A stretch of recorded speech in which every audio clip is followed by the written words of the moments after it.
Welcome to the WORKOLOGY podcast, where we discuss the science and art of the workplace, gain powerful insights, resources, and perspectives on the industries of human resources and recruiting. Join your host, Jessica Miller-Merrill, chief blogger of bloggingforjobs.com, for an in-depth and no-holds-barred look into the future of our most powerful business asset, the employee. And now, welcome your host, Jessica, with this podcast episode of WORKOLOGY.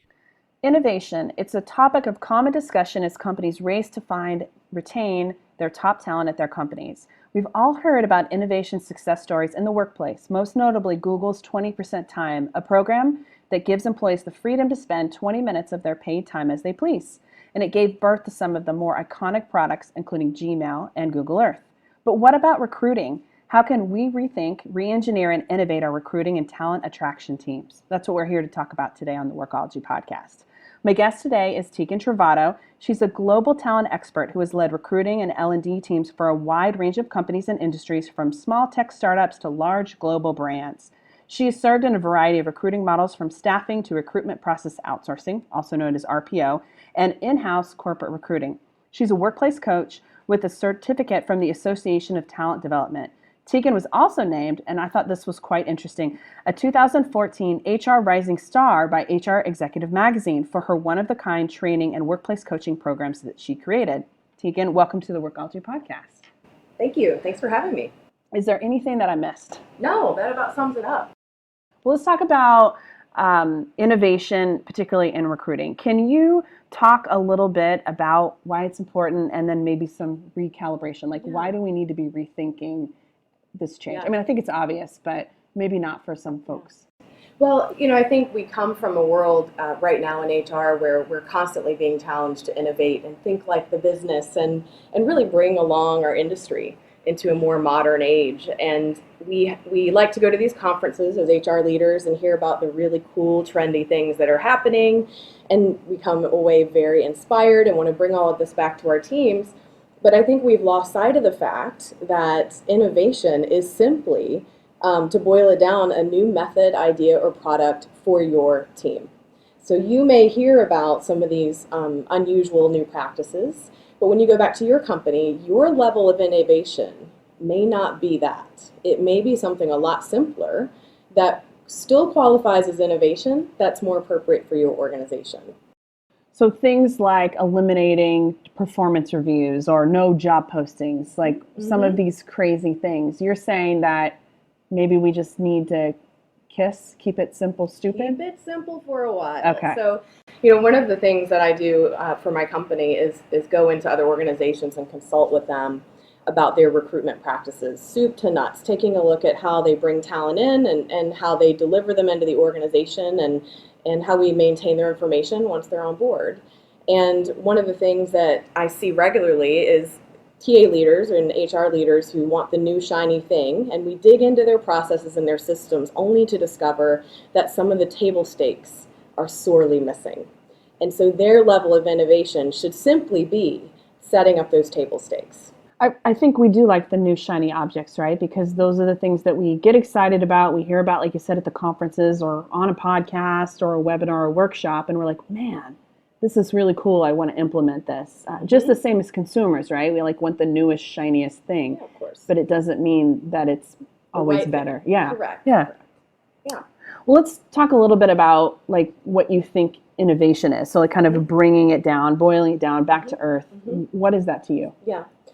So I think, frankly, innovation in recruiting is doing anything that improves your recruiting function. So if we really boil it down, it's that simple, right? So we have to really ask ourselves then, what is our innovation readiness level? So I like to compare it to the gym. We all like the gym. Some of us really loathe the gym, but we need the gym. Nonetheless, when you think about your company, if you are new to the gym and learning how to tie your shoes and how to pick up a dumbbell for the first time, that is your readiness level, right? That's your innovation level. If you're really ready for what I call a stretch innovation goal, then the gym comparison there is that you've been in elite training for years and you're dedicated to your working out and your practice, and you're probably ready for something much more innovative. I like that gym comparison because everybody's kind of at a different level. journey, fitness, all these different things. Maybe you don't like running, but you like the elliptical, or maybe you haven't done anything at all. And that really is a lot like recruiting. Everybody's kind of on their own path and journey that's different and unique to them. Yeah, and I think we as HR leaders really have to start being okay with that. We really need to appreciate where we are right now and respect the fact that to get to the new shiny object, sometimes we have years of change management ahead of us. I just think everybody kind of likes that success story, right? Or that media piece where it's like, wow, you did it. You like revolutionized your recruiting process and you improved candidate experience by 300%. And everybody likes an underdog. Yeah, of course. And those opportunities are still there. I'm not here to say that if you have a smaller team or if you've lacked some strong leadership for a while in your organization on the HR side that you can't be the 300% improvement. But what my message is simply, your 300% improvement may be one small piece of the candidate experience rather than a complete overhaul of the candidate experience. Well, you mentioned earlier stretch goals. Can you kind of define what stretch goals are? Yeah, so to me, stretch goals are like the Zappos of the world, which I think you alluded to a minute ago, just the idea that they took away job postings, created talent communities so that it was no longer just-in-time recruiting for Zappos, but they had true pools of talent who they reached out to on a regular basis, and when it was time to hire, they had a pool of warm candidates who were in love with their brand that they could pick up the phone and call. So that, to me, is a super stretch goal. A stretch goal, though, a stretch innovation goal is really specific to your company. So if we take, for example, reporting, you may be able to generate a canned report out of your ATS, but your level of innovation may be creating more sophisticated reporting that allows you to dissect numbers in ways you've never been able to. And that's truly the beginning of future innovation. But for you this year, that might be your stretch goal. You may have to spend some money on an analyst, or you may have to borrow some resources internally from your data team in order to make that happen. Or you may have to redefine your parameters within your ATS to generate those reports. That's a pretty decent innovation goal. Your stretch innovation goal may be creating visualizations of data. That, to me, would be a super stretch innovation for an organization. What I feel like you're telling me is you need to build the foundation of the house first, right? Absolutely. You don't immediately go and pick out your fixtures. That's right. You might have a plan and like a vision in mind, long term, but you don't have the fixtures before you build the foundation of your house. Right, that's exactly my point. And I think where we often fall short in HR is getting so excited about some of these stretch innovations that we don't really pull back the covers in our own department and look at our processes and pull them apart and really ask if we're ready for that level. And I feel like because we're doing that, right, like we are getting really excited and kind of going for the big picture in the sky. We're picking out our fixtures first. It can have a negative effect or relationship on our, like a negative relationship with our executive team or leadership team because we're looking at the long-term goal, but not the short-term wins either. Right, that's exactly right. You have to bring your executive team along with you on that journey, and the only way to begin that journey is by being able to say to your executive team and to your broader stakeholders, here's where we stand today, and here's how we measure today, so that you can really frame up what your innovation is. Before the show, you and I talked a little bit about the 5 big buckets to get right before you set your innovation goals. Can you kind of walk us through those? Yeah, so the big buckets to me are nothing new to HR and TA, but I think these are the 5 main areas for us to closely examine before we start thinking about innovating. Within any of these buckets, there are opportunities to innovate, and within any of these buckets, there are opportunities to stretch innovate. I mentioned reporting. I think that's always number 1. I've seen a lot of really ugly canned reports out there that don't really tell us very much about how our team's performing. We're getting better about it over time. Since big data is such a good conversation right now, such a strong trend and has been the last several years, it's making us think about our small data a little more. And reporting is the foundational piece to that. But it's very uncomfortable for a lot of HR and TA leaders because we're not born into that data, most of us. We have to really work hard to learn it, understand it, challenge it within our teams, and build better reporting structures. So to me, number 1 is to really evaluate, how does our data look? How is our reporting? Are we measuring the things that are important? If not, let's innovate and get that right first, because anything else you innovate, you need to be able to measure, right? You have to be able to ask for the money, you have to be able to prove the ROI. We may as well start with reporting then. I think we'd all like to be able to say, just trust me, right? I know what I'm doing. I feel it in my gut. It needs to happen. This change needs to happen. But we need to have the data and the reporting to help talk the same language as our leadership team to drive that change and to get them to write that check for us. Exactly right. Yeah. What about the other 4 buckets? So the candidate and hiring manager experience, I like to talk about those two together. We talk a lot about the candidate experience. I think we often miss the opportunities to innovate with the hiring manager experience, whether that is sending out surveys, which again may be a level of innovation for some organizations, making sure we're mobile enabled. Again, lots of organizations are not.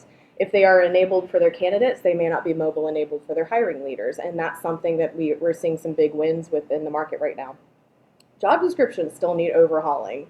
No one likes to do that. I had a huge project and a huge undertaking with an organization last year where we had to overhaul global job descriptions and try to piecemeal together all the ugly ones that were out there, and it was painful, but it was important.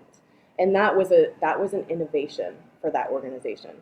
And then, of course, brand. That all ties into the candidate and the hiring manager experience. So if we think about those are some also really big buckets under that one bucket. But there are tons of opportunities to innovate in there for most organizations.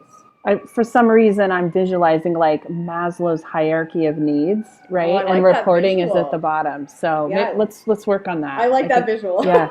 I don't talk about Maslow's hierarchy of needs often. I think 3 times in my entire life of blogging and speaking and working in the space, but I'm talking about it now because I see it in my mind.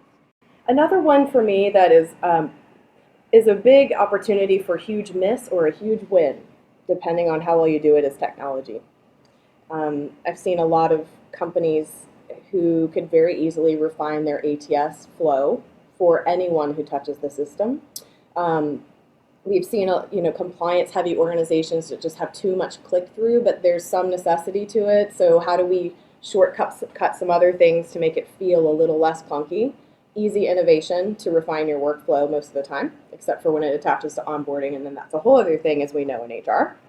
Communication templates within the system, leveraging the true capabilities of the system. A lot of organizations are sitting with some opportunities in their ATSs or other HR technologies they don't even know they have access to. And so I think sometimes a fresh set of eyes, whether that's an external consultant or a peer from within the organization, to just challenge your thinking and ask, well, can the system do this? As you take them through the workflow and make you think a little bigger, easy opportunities to innovate. And then, of course, automating what you can. I feel like the technology touches all of the pieces, right? Mm-hmm. And specifically hiring manager and candidate experience, which I love the hiring manager experience piece because even recruiter experience, hiring manager experience, we don't spend enough time on. Totally agree. Yeah, we invest in all this tech for candidates and all these surveys, but we don't ever sit back and say, hey, how can we make it easier for you, hiring manager, to view candidates or to conduct your interviews or to make the selection process easier? Yes. Another opportunity for me, another big bucket, is general operational soundness and compliance. So I consider myself a bit of a purple squirrel in terms of my level of thinking from an operational perspective and a strategy perspective. I think more than ever, HR professionals have to do both. It's no secret. I've been lucky enough to be a part of some larger teams where we had a separate operational piece, which is always amazing. But for most of us, that's not the case. And there are ways to innovate our compliance and our operations, generally speaking, in terms of how we gather data, how we report on it, creating tools and templates that create ease of use for our recruiters and help funnel data back in. And then the other piece I would ask around that as a level of innovation is, are we operating similarly? So if I talk to, as a candidate or a hiring manager, to 2 different recruiters on your team, do they feel like they came from the same team? Are they using similar language? Are they using the same process to intake and kick off a search, to present candidates, to analyze the market and give me a talent landscape perspective? The short answer is usually no. And so that's an easy innovation for a good talent acquisition leader to really sit down and say, how are we operating? And set some KPIs and SOPs around how recruiters interact with the business and with candidates. There's a really interesting article that Greg Savage that came out this last week around KPIs for recruiters. So I'll link to that in the podcast, Good. but it's good stuff.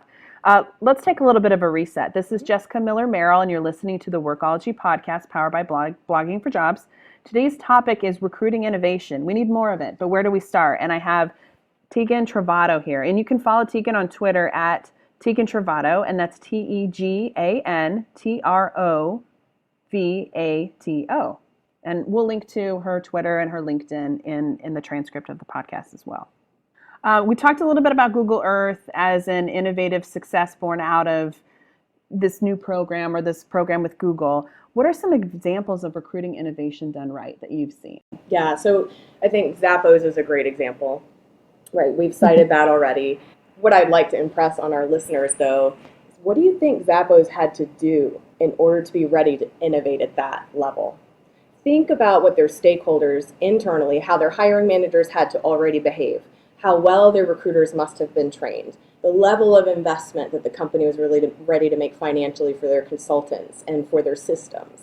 So that, to me, is an excellent example. But I also try to imagine back, what has the last 5 years been like for Zappos to get ready for that level of innovation? Well, their culture is really innovative. Yes. I mean, it's crazy where they don't have offices. Now there's holocracy. I mean, your CEO is out in the call center, in the middle, in a cube, just like everybody else. I mean, that, I don't know, our offices aren't like that. I don't know very many businesses that operate that way. It's a process to be able to get there. It is. They didn't wake up one day with all of these wonderful kind of leading edge programs, right? But they certainly had levels of innovations that were stepping stones to get them to these now groundbreaking ideas. So that, to me, is one. Another example of innovation within recruiting, I'd like to talk about that program I created for the global RPO I used to work for. They were ready to invest really heavily in training for their largest employee population, which is recruiters. So I was really fortunate to do that work and to put together a global training platform that would develop recruiters, not just for the recruiters where they were, seasoned recruiters, but also build recruiters for the first time from the ground up.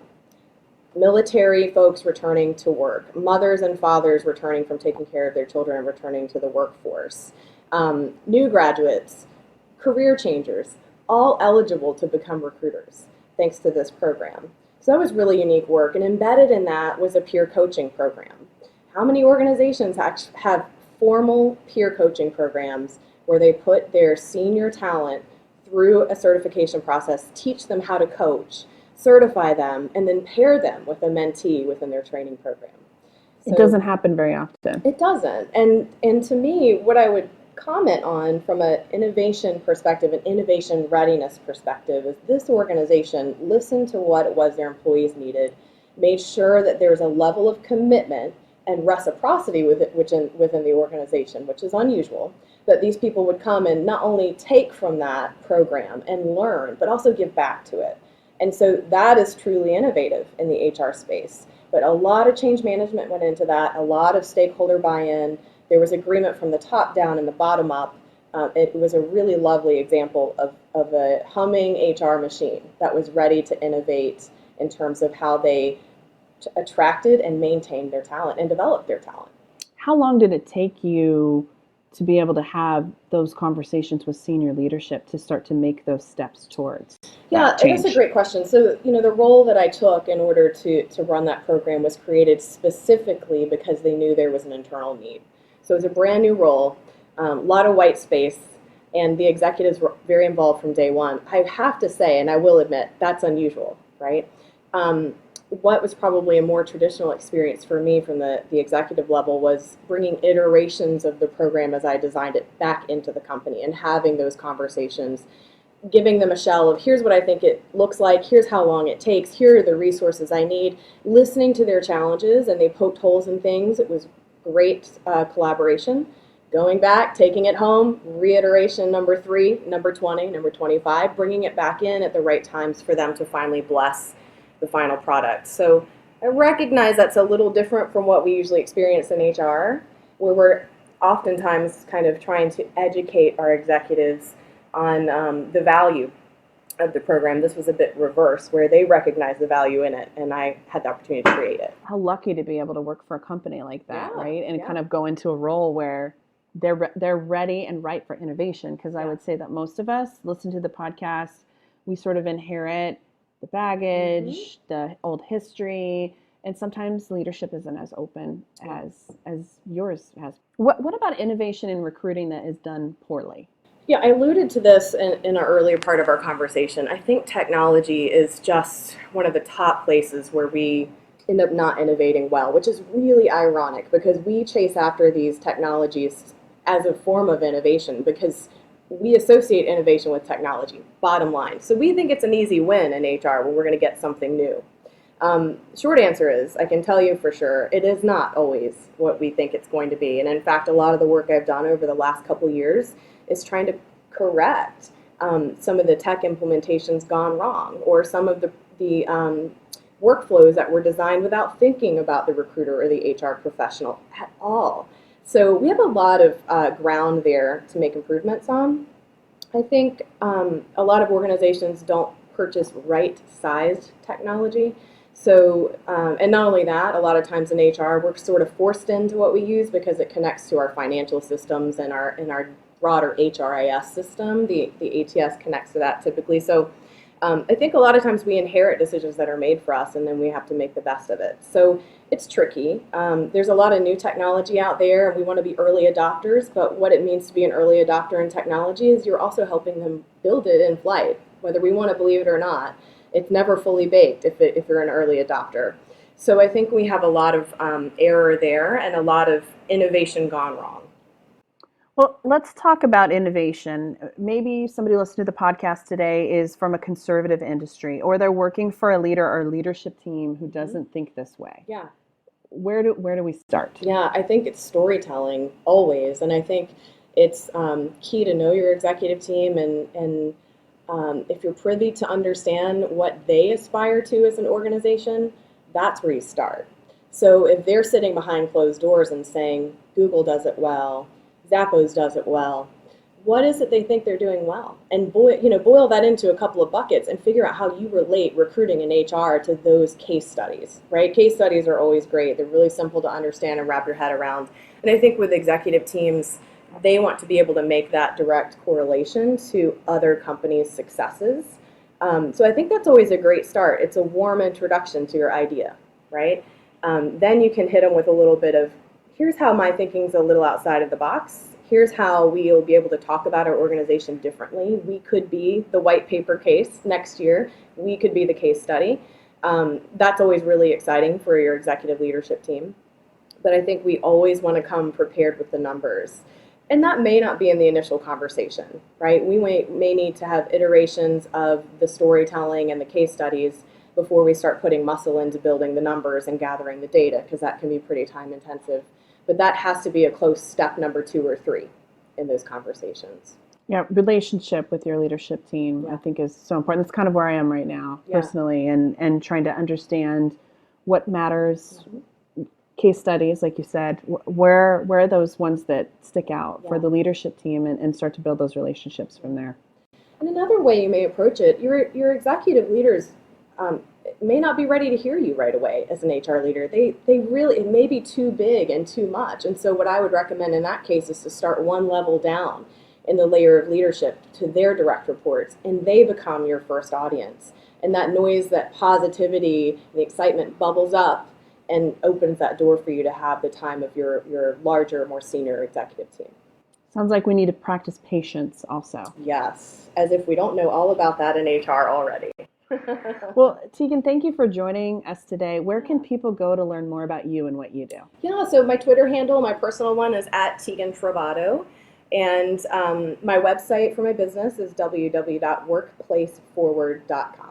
Awesome. Well, thank you, Tegan, for joining us. And thank you to you, the listener, for checking out this episode of the Workology podcast, where we discuss the science and art of the workplace, HR, and recruitment. This is Jessica Miller-Merrill, and until next time, you can visit Blogging for Jobs to listen to all our previous Workology podcast episodes.